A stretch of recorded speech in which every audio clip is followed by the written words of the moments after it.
What is going on, members of the Shy Guy Squad? My name is Dan, otherwise known as Danekii, and welcome back to another Pokemon Sun and Moon Citra quality Wi-Fi battle. Today we are using a Mega Medicham squad built by my good friend HarrisIsAwesome. I will leave a link to his Twitter down in the description down below. Thank you so much for helping me building these teams every week, because I'm trash at team building, my boy. So, today we are taking on Uzi, otherwise known as the Uzi Gunner. I will definitely leave a link to him as well. He's one of the nicest people in this community, and I definitely advise you guys to go check him out, because he's just so nice. And he's really good at Pokemons too, so there's also that quality talent. And he actually kicked my ass in NPL, I think he 5-0'd me or something, so there's that. He has some skill. As you guys can see from team matchup here, I have a Medichamite Tapu Koko core with a Landorus-Therian, a Scarf Chomp, Magearna, and a Tangrowth. And my opponent is bringing the Mimikyu, the Mega Medicham, the Smeargle Koko, so the Mega Medi Koko with sticky webs, his own Landorus-Therian, and a Bisharp. So let's see which Medi Koko core is stronger. Is it mine or is it his? But without further ado, let's get into this. So, as you guys can see right here, I'm challenged by Pokemon Trainer Uzi. And it is time to go in, my boys, because I'm going to lead off with my Koko because I felt like that was my safest lead, and he's going to lead off with his Abigail, which is the Mimikyu. So I'm just thinking, okay, so what's Mimikyu going to do to Tapu Koko? Obviously, I want to break this thing's disguise, but I also want to prevent it from setting up Stealth Rock. It's going to go for Swords Dance. So I clicked Taunt turn 1, and I figured he would click Swords Dance because he has the disguise is basically free, but I basically nulled that. I have nulled that option out by taunting him, and now I can break his disguise with my U-turn, making this a nice and safe swap into whatever I need to go into. And as you guys are going to see further on the battle, there's one thing that I am preserving, but I'm playing a little bit risky. So right now I'm going to go into Shining Flower, which is supposed to be Shining Flare, because I was thinking Shining Flare Wingman, the Yu-Gi-Oh fusion between Flame Wingman and Sparkman. But he goes for Play Rough, and that does 63 points of damage, so literally nothing. But he whips out the Ghostium Z Mimikyu, and that's obvious that that is, of course, the Never-Ending Nightmare coming off of the Shadow Claw. So it isn't the strongest Never-Ending Nightmare, but it definitely is a scary one. And as I feel like this just is Mimikyu's signature move. I know it's any Ghost Z move, but I just feel like this is Mimikyu's like Z move, you know? Because like its description is like whoever has looked under its cloth has been in a never-ending nightmare and just been shocked to death. So, you know, I don't know, I feel like never-ending nightmare is just such an appropriate like move for Mimikyu. So Taunt finally wears off, but this thing is like the disguise is busted. Koko's in here ready to take a life. So he sends in his own shiny Tapu Koko, which, fun fact, actually I helped Uzi obtain this one because, as you guys know, I had a shiny Tapu Koko from the last last battles I did a bit ago, and my friend Uzi needed a Hollow one, so I decided, you know, I can hand you one, that's no problem. And he goes for Thunderbolt 2. He actually wins the speed tie here, I think, and goes for the Thunderbolt, and then I further on attack with my Thunderbolt because if I won the speed tie, I would have had a super healthy Tapu Koko, which would have been incredible for later on in the game. But alas, I do lose that speed tie, and I mean, my Koko still won the war, so that's all that matters in my eyes. But he's going to send in Checkmate right here, his Bisharp, and he makes a really nice play right here, expecting me to swap out because I don't want to have any more damage on me. He goes for the Pursuit. He actually Pursuit Trapped. Even though it isn't like really effective towards me, it does a buttload of damage. And I'm going to go into Gaia right here, my Landorus, I'm saying, it's a Garchomp Dan. And I go and I do this intentionally just to see what he's going to do. So I'm going to hard swap back into my Mimikyu. Or Mimikyu. Tapu Koko. I'm making all of the names up today, guys. I'm all over the place. I'm kind of tired, actually.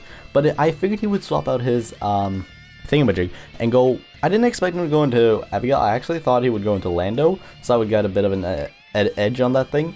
But this means I'm going to have to swap out again, and I'm going to go back into Gaia for the Rough Skin, giving him the idea that I'm a somewhat bulky Garchomp, but in fact I'm actually a Scarf Chomp. So right now I expected that because I knew he wanted to knock out my Tapu Koko. If I didn't take that first Thunderbolt and won the speed tie, I could have just stayed in and knocked him out. But I do take some damage on Garchomp, and I'm going to knock out this Mimikyu with an Earthquake. Because now this threat is eliminated, which is really nice. He can think I'm some sort of offensive spread now because Garchomp naturally doesn't outspeed, but he goes into Sketchy, which is the Smear Goal. He can't Spore me because of Electric Terrain, luckily for me. So I'm just going to click Earthquake right here, and I'm going to knock him down to his Sash. Now what this means is that he's going to get his Sticky Webs up. And you want to know what that opens the door for? Mega Medicham. Because its base 100 speed is meh. Like, it's not good and it's not bad. It is base 100 on the dot, so it's an okay speed stat. But it's a lot of things to outspeed it. And with Sticky Webs up, I essentially, in Uzi's eyes right now, I have nothing that outspeeds that Medicham unless I have Scarf Landorus team myself. As he sends in his own Lando T right here, the Meteors, I think he said he spelt it wrong or something like that. There's a letter that's not supposed to be there. But I'm going to swap out my Garchomp because I need it for late game. So I'm going to sack off Tapu Koko right here because I don't feel like I need it anymore due to how weak it is and the fact that like Sticky Webs is just going to throw it down. So Electric Terrain is going to go up. So there's no sleeping in my house. And he's going to click the Hidden Power, which is a very interesting play on my opponent's part. I didn't expect Hidden Power, I kind of did, but I didn't, which is the Hidden Power Ice Landorus. And he's also Life Orb, which is a really heat set. I honestly like that, the offensive HP Ice Lando T. I know he's not Supersonic Sky Strike, so I know Clayman is pretty safe. I am Assault as the Tangrowth, so I can take a hit from either side, really, because I am bulky. Like, you guys will see later as well what I mean by me being bulky as hell. So he goes into the Bisharp, and I'm thinking I'm going to attack what's in front of me, and what was in front of me was Landorus, so I'm going to click the Giga Drain, because I want Recovery, for no apparent reason. So he's going to go for Knockoff here. He explained he wanted to get rid of my Assault Vest, so he opens the door for one of his Pokemon, and I want to do the exact same thing. I want to knock off whatever item he has, and I find out that he also has an Assault Vest, so that was kind of funny. And right here, I'm going to sack off my Magearna, because I don't see a use for it anymore. Everything outspeeds. There's no way I'm going to be able to get a kill with anything with my Magearna. So I'm just going to throw it right now because there's no point in me keeping it. And I can get Regenerated back on Tangrowth. God, I love orange soda. But I'm going to send in my Scarf Jump right here. And the reason why I do this is because, well, first of all, I'm going to show it off right now. Hey, I'm Scarf Jump, and you ain't fucking with me. And I don't have anything else that can actually kill this thing other than Mega Medicham. And I don't want to risk that damage. I probably could have done that, but I don't know how the game would have turned out then. But I am going to go for the Earthquake right here, and with that, I'm going to knock out this Bisharp. Very nice, very clean. And I'm glad that he sacked this thing, because this thing could have come a bit me in the ass later if he decided to keep it. So right now, he's going to send in, oh no. And oh no indeed, because now we have Sticky Webs up, and he is a Mega Medicham, obviously. So, that thought is going through my head as well. Oh no, he's going to kick my ass. So I send in Landorus just to get that Intimidate off, and unfortunately for me, I mean, it doesn't really matter, as you guys are about to see. Like, it's not a huge difference, but it does upset me a slight bit because I could have gotten more chip damage off. So he goes for Ice Punch, and I'm a bulky Lando, and this crit actually mattered.